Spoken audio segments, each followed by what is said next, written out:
The Qing Dynasty, which ruled China for nearly 3 centuries, began its reign as one of the world's most powerful and wealthy empires. When the Manchus conquered China in the mid-17th century, they inherited a system that appeared practically inexhaustible in its resources. Territories expanded, trade flourished, and the imperial treasury overflowed with gold and silver. Yet beneath this facade of magnificence, structural problems accumulated silently, eventually transforming into a debt crisis of unprecedented proportions that would become one of the primary reasons for the empire's collapse. To understand this tragedy fairly, we must travel back several generations to the reign of Emperor Kangxi and his successor Yongzheng, when the seeds of future disaster were being planted beneath the veneer of imperial success. Kangxi, who ruled from 1661 to 1722, was arguably one of China's greatest emperors. He was an intellectual who studied philosophy, mathematics, and science. He was also a pragmatic administrator who reorganized the military, consolidated central authority, and expanded the empire's territories to unprecedented size. His successor, Yongzheng, though less celebrated in Western accounts, proved to be equally competent and perhaps even more efficient at governance. Both men were obsessed with order and control, and they managed to maintain relatively low tax rates while keeping the empire solvent. These were golden years, and contemporary observers marvelled at the prosperity that seemed to radiate from the imperial centre to every corner of the realm. Trade routes flourished, merchants grew wealthy, and the common people, though certainly not living in luxury, could generally find food and shelter.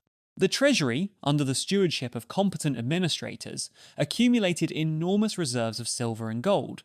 Future emperors and their advisors would look back on this period with nostalgia, wishing they could somehow restore those halcyon days. However, the very foundation upon which this prosperity rested was deeply flawed, though few recognized it at the time. The Chinese taxation system was based on land assessments and property valuations.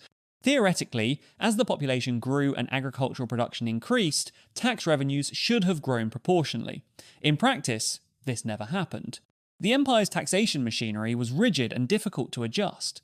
Wealthy landowners cultivated relationships with local officials and found ways to hide their properties from official registries. Corruption, while not invented during this period, became increasingly sophisticated. Officials at every level took cuts for themselves. More fundamentally, Emperor Kangxi issued a decree that froze the land tax at the level of a specific year in the past, regardless of how agricultural productivity changed or how the value of land appreciated. This decision, which seemed reasonable at the time, proved to be a catastrophic miscalculation. Tax revenues essentially froze in place, locked into an increasingly distant past, while the costs of government administration, military maintenance, and imperial projects continued to rise steadily. The 19th century brought with it mounting pressures that pushed expenditures to ever higher levels. Maintaining the vast bureaucratic apparatus required constant funding. China's administrative system was one of the most elaborate in the world, with thousands of officials, each requiring salary, housing, and support. The empire had a massive military to maintain, with garrisons spread across distant frontiers to defend against nomadic invasions from the north, and to maintain control over ethnically diverse regions. The famous Grand Canal system, which transported grain and other essential goods from the productive south to the population centres of the north, required continuous maintenance and repair. Roads, post stations, and communication networks connected the empire's vast territory and demanded constant investment. Beyond these routine expenses, emperors still wanted to undertake grand projects.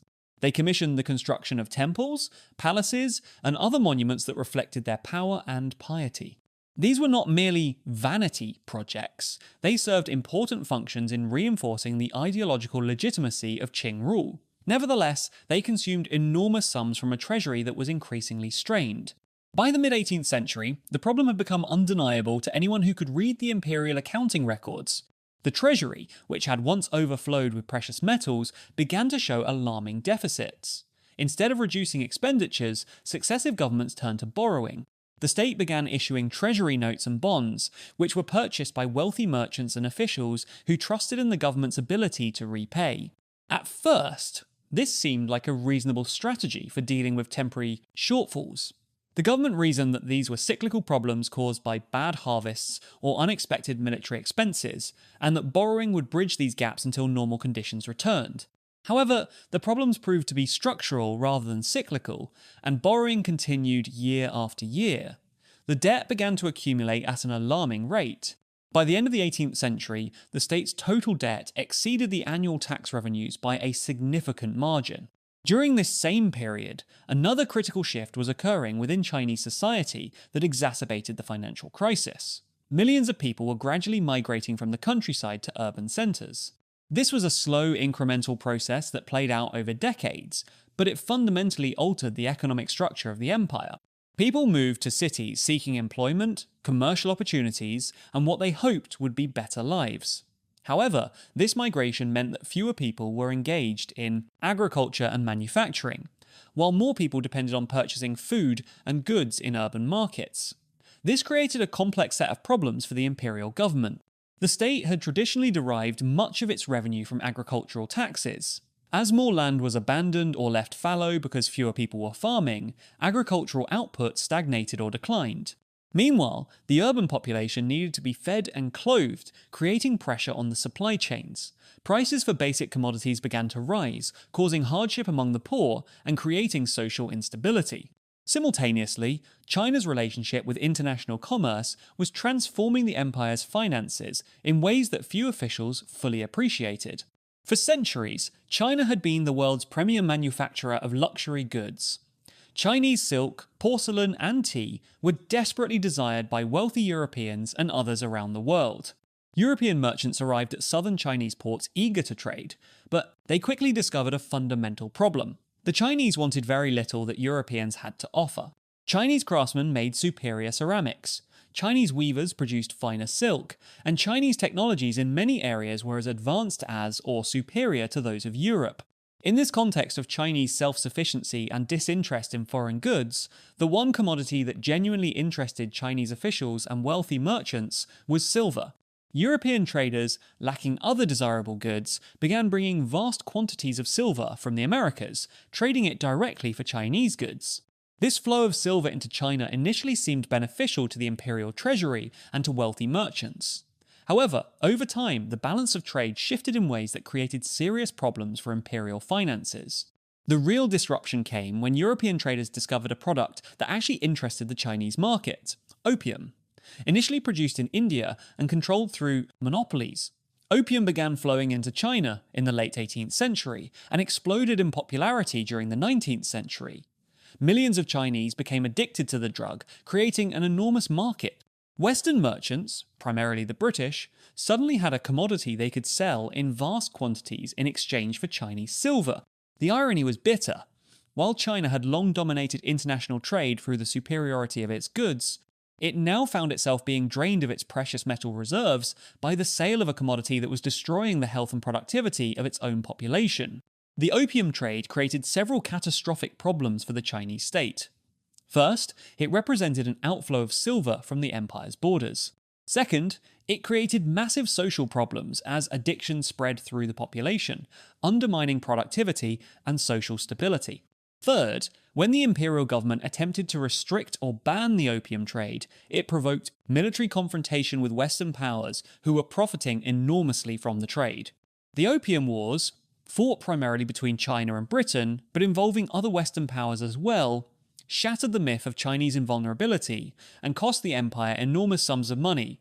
After each military defeat, China was forced to pay indemnities and reparations to the victorious powers as part of peace treaties. These payments were staggering in their magnitude, and they had to be paid in silver, precisely the commodity that the empire was already desperately short of. Furthermore, the treaty settlements forced China to open additional ports to foreign trade and to grant Western merchants special privileges and exemptions from normal Chinese law. This created a de facto loss of Chinese sovereignty in important trading centres. The treaties also typically included clauses requiring China to pay the military expenses that the Western powers had incurred in fighting the war. From the Chinese government's perspective, they were not only losing the wars, but they were also being forced to finance their own defeat.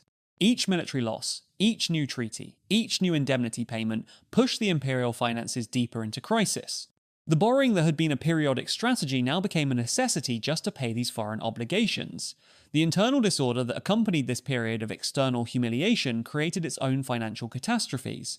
The Taiping Rebellion, which erupted in 1851 and lasted until 1864, was one of the deadliest conflicts in human history. Millions died in the fighting, entire provinces were devastated, and the imperial treasury was forced to allocate enormous sums to suppress the rebellion. The causes of the Taiping Rebellion were complex and rooted in ideological and religious movements, but beneath these surface explanations lay a more basic economic reality.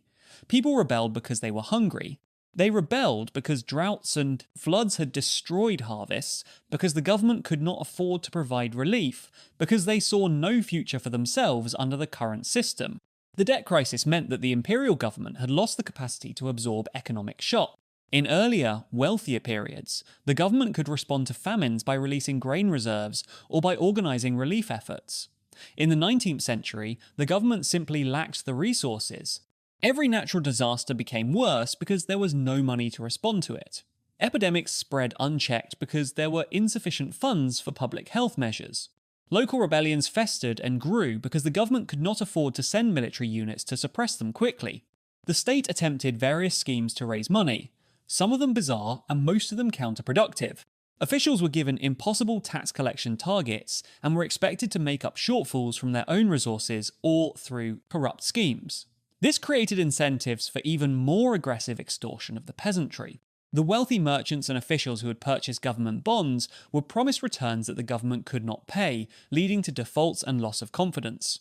Some officials attempted to create monopolies on essential commodities like salt in order to generate revenue, but these efforts typically resulted in black markets and loss of government control. By the late 19th century, the system was collapsing under the weight of its own contradictions. The final decades of Qing rule saw the empire falling into a state of fractional sovereignty and accelerating decline. Western powers and Japan were increasingly willing to use military force to extract concessions from the weakened Chinese government. They carved out spheres of influence, effectively partitioning China among themselves while maintaining the fiction of Chinese sovereignty. Foreign loans, taken at exorbitant interest rates and with harsh terms, became necessary just to keep the government functioning.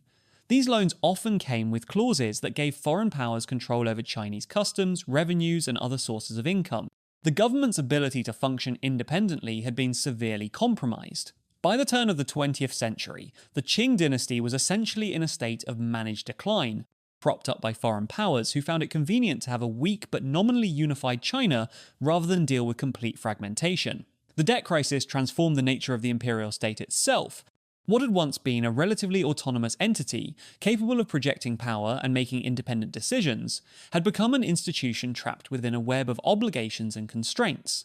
Every decision had to be made with an eye toward its financial implications. Resources that could have been invested in modernization or development had to be devoted to debt service. The government could not make long-term plans because it was too preoccupied with meeting short-term obligations. Officials became demoralized as they watched their empire being carved up by foreigners and their government losing its capacity to protect its own people. Corruption actually increased as officials saw their salaries frozen or reduced and therefore felt justified in stealing. The quality of governance declined as talented administrators became discouraged and the bureaucracy became clogged with second-rate officials who owed their positions to patronage rather than merit. By 1912, when the Qing dynasty finally fell, replaced by the Chinese Republic, it was the culmination of a process that had been unfolding for more than a century.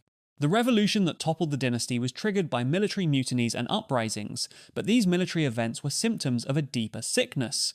The underlying disease was financial collapse. The government could not pay its soldiers because it did not have the money. The government could not maintain order because it lacked the resources. The government could not modernize or reform because it was trapped in a web of debt obligations. What had begun as a relatively minor deficit in the 18th century, when tax revenues stopped growing while expenditures continued to rise, had metastasized into a complete financial catastrophe that destroyed the state's capacity to function. The tragedy of the Qing dynasty's debt crisis was not that borrowing occurred, but rather that the fundamental structural problems that created the need for borrowing were never addressed. Nobody wanted to implement the hard reforms that might have saved the empire. The wealthy landowners refused to pay their fair share of taxes. The bureaucracy resisted being pruned or reformed. Military commanders resisted cuts to their budgets. Each social group looked out for its own interests and hoped that somehow the problem would resolve itself through some miracle or external intervention. Meanwhile, the debt accumulated. the interest payments grew larger, and the government's freedom of action narrowed until finally there was simply no way out. The debt did not destroy the Qing dynasty in a single catastrophic moment. Rather, it slowly strangled the empire, year by year, decade by decade, until the system was too weak to survive the final shocks that sent it tumbling into history.